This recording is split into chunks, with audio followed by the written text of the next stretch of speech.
आहे खासदार श्रीकांत शिंदेंनी ठाकरे पिता पुत्राला आव्हान दिलं। एकानं पाचपाखाडी जागा जिंकून दाखवावी तर दुसऱ्यानं कल्याण लोकसभा मतदारसंघ लढवून दाखवावं असं आव्हान त्यांनी दिलं आहे। तर कल्याणच्या सभेमध्ये 500 लोकही जमा करते आले नाही असा घणाघातही त्यांनी केलाय। जनतेनं त्यांना त्यांची जागा दाखवली असं शिंदे म्हणाले।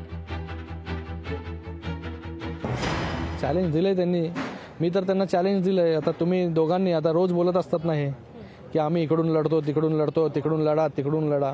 मी दोघांनाही सांगतो, एकानी कोपरी पाचपाखाडीमधून लढा आणि एकानी कल्याण लोकसभेमधून लढा। हो, त्यांनाच म्हणतोय मी, तेच चॅलेंज देत असतात ना। आता काल येऊन गेले मतदारसंघामध्ये, कशा प्रकारे त्यांना प्रतिसाद मिळाला हा त्यांनी पाहिला की कशा प्रकारे जे आहेत आपल्याबरोबर शिवसैनिक आहेत की नाही। त्या ठिकाणी शिवसेना म्हणजे उभाटा म्हणून ते गेले नव्हते एकटे, ते काँग्रेस एनसीपी जी राहिलेली आहे वंचित सगळ्यांना घेऊन गेले होते, तरी 500 लोक जमा करू शकले नाही। अशी परिस्थिती आहे कल्याण लोकसभेमध्ये। तर मी त्यांना खूप खूप शुभेच्छा देतो।